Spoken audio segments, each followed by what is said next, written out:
Steel ప్లాంట్లో contract కార్మికులు అనేక విధాలుగా మనం పోరాటం చేశాం. ఆగస్టు 30 తేదీని పోరాటం సందర్భంగా యాజమాన్యం ఈరోజు కమిటీ రూపంలో ఒక కమిటీ ఏర్పాటు చేసి తక్షణమే కార్మికులకి మీకు ఏదైతే బయోమెట్రిక్ విధానం ఉందో ఆ విధానాన్ని మేము పక్కన పెట్టి కార్మికుల జీతాలు అనేది మేము గ్యారెంటీగా చేస్తామనేసి కమిటీ రూపం తప్పగా మీకు తెలియజేస్తామన్నారు. ఇది ఒక కార్మికుల విజయం. కార్మికులు ఏదైతే పోరాటానికి సిద్ధపడుతున్నారో పోరాటం సిద్ధపడడం వల్లే కార్మికులు విజయంగా సాధించుకోవడం అనేది అవుతుంది. ఇది ఒక యాజమాన్యము ఇప్పటికి ఇచ్చిన నిర్ణయం ప్రకారంగా కమిటీ రూపంలో మీకు ఏదైతే మేము చెప్పామో దాన్ని 2 రోజుల్లో మీకు మేము ముందు ఇచ్చి మేము పరిష్కరిస్తామని చెప్పడం జరిగింది. ఈ విధంగా 19వ తేదీ కార్యక్రమానికి తాత్కాలికంగా వాయిదా వేయడం జరిగింది. ఇది మళ్ళీ ఒక 1 వీక్లో మళ్ళీ ఈ కార్యక్రమాన్ని కమిటీ రూపంలో చెప్పకపోతే మళ్ళీ చెన్నై 7వ కార్యక్రమానికి మళ్ళీ చెప్పవలసిన బాధ్యత మళ్ళీ కార్మిక సంఘం ఉంది. కాబట్టి కార్మికులు గమనించి సిఐటి పోరాటానికి కార్మికులు ముందుకు పోరాడతారనేసి ఈ సభాముఖంగా తెలియజేస్తున్నారు. ఉక్కు కార్మికులకు విజ్ఞప్తి. మిత్రులారా, steel plant contract labour and సిఐటిగా బయోమెట్రిక్ సంబంధించి ఉక్కు యాజమాన్యం బయోమెట్రిక్తో లింక్ పెట్టి వేతనాలు చెల్లించకుండా కాంట్రాక్టర్ బిల్లులు చెల్లించకుండా జాప్యం చేస్తూ ఉన్నది.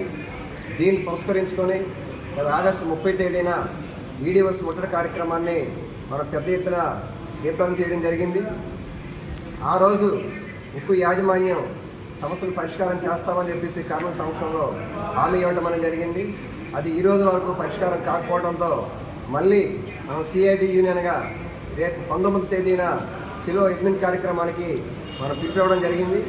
ఈ నేపథ్యంలో ఉక్కు యాజమాన్యం ఎప్పుడైతే మనం అడ్మిన్ బిల్డింగ్ ముట్టడి కార్యక్రమం పిలిపించామో ఉక్కు యాజమాన్యం దిగి వచ్చి ఈరోజు ఒక 3 కమిటీని ఏర్పాటు చేసినట్టుగా తెలియజేశారు. దీంట్లో హెచ్ఆర్, ఫైనాన్స్, వర్క్స్ వీళ్ళు 3తో ఒక కమిటీ చేసి పాత నెలలు ఏవైతే ఉన్నాయో అప్ టు ఆగస్టు వరకు కాంట్రాక్ట్ బిల్లులు చెల్లించే విధంగాను, పాత పద్ధతిలో జీతాలు చెల్లించే విధంగాను, అలాగే భవిష్యత్తులో ఈ బయోమెట్రిక్ వల్ల వచ్చే ఇబ్బందులను ఏ రకంగా అధిగమించాలి, దానికి సరైన మార్గం ఏంటనేది చెప్పేసి ఈ కమిటీ రూపొందిస్తుంది. ఈ కమిటీ రిపోర్టు రేపు 19వ తేదీ కల్లా రిపోర్ట్ ఇస్తామని చెప్పేసి వీళ్ళు చెప్పడం జరిగింది. అలాగే భవిష్యత్తు ఎటువంటి ఇబ్బంది లేకుండా చూస్తామని చెప్పేసి అన్నారు. దీనికి బోర్డ్ ఆఫ్ డైరెక్టర్లు కూడా సంతకాలు పెట్టి ఒక సర్క్యులర్ అనేది ఇస్తామని చెప్పేసి మనకి హామీ ఇవ్వడం జరిగింది. అందువల్ల యాజమాన్యం మన కార్యక్రమానికి దిగి వచ్చి ఇచ్చిన హామీ మేరకు రేపు 19వ తేదీన జరిగే చెలో అడ్మిన్ కార్యక్రమాన్ని తాత్కాలికంగా వాయిదా వేయాలని చెప్పేసి మన సిఐటి కార్యవర్గం నిర్ణయించింది. ఉక్కు యాజమాన్యం మనకు ఇచ్చిన హామీని ఈ కమిటీ రిపోర్టు అలాగే కమిటీ పేరు మీద కాలయాపన చేయకుండా తక్షణమే ఆ సమస్యల పరిష్కారం కోసం ఒక మార్గం కనుక్కోవాలని చెప్పేసి హెచ్చరిస్తా ఉన్న మేనేజ్మెంట్ని.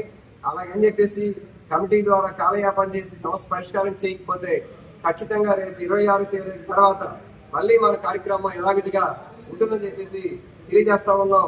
ఈ కార్యక్రమంలో గతంలో ఈడీవర్స్ కార్యక్రమంలో ముట్టడి కార్యక్రమంలో పాల్గొన్న మీ అందరికీ పేరు పేరున సిఐటియు విప్లవం తెలియజేస్తా ఉన్నది. పోరాటం మనకేమీ కొత్త కాదు. ఖచ్చితంగా ఈరోజు ప్లాంట్ పరిస్థితి అన్నిటి దృష్ట్యా మనం కొన్ని నిర్ణయాలను చేయడం జరిగింది. రాబో రోజుల్లో యాజమాన్యం కనుక మనం ఏదైతే హామీ ఇచ్చారో ఇచ్చిన హామీ నిలబెట్టుకోకపోతే ఖచ్చితంగా మనం చెలో ఎట్లైనా అరెస్టులకైనా భయపడేది లేదు. ఖచ్చితంగా మనం తీవ్రం చేస్తామని చెప్పేసి తెలియజేస్తూ ఈ విషయాన్ని కార్మికులందరూ అర్థం చేసుకుంటారని చెప్పేసి మిమ్మల్ని అందరికీ విజ్ఞప్తి చేస్తున్నాను. ప్లాంట్ ని మన దృష్టిలో పెట్టుకుని ఈ బయోమెట్రిక్ పద్ధతిని రద్దు చేస్తూ మనం పనిచేసిన దినాలకి జీతాలు ఇవ్వాల్సిందిగా మనం కోరడం జరిగింది. దానికి మేనేజ్మెంట్ అంగీకారం తెలియపరిచింది. కాబట్టి రేపు చెలో అడ్మిన్ బిల్డింగ్ 19వ తారీఖు ఏదైతే మనం అనుకున్నామో దాన్ని తాత్కాలికంగా వాయిదా వేయడం జరిగింది. మిత్రులారా, దీన్ని మీరు అందరూ గమనించవలసిందిగా కోరుతాం. కార్మిక ఐక్యత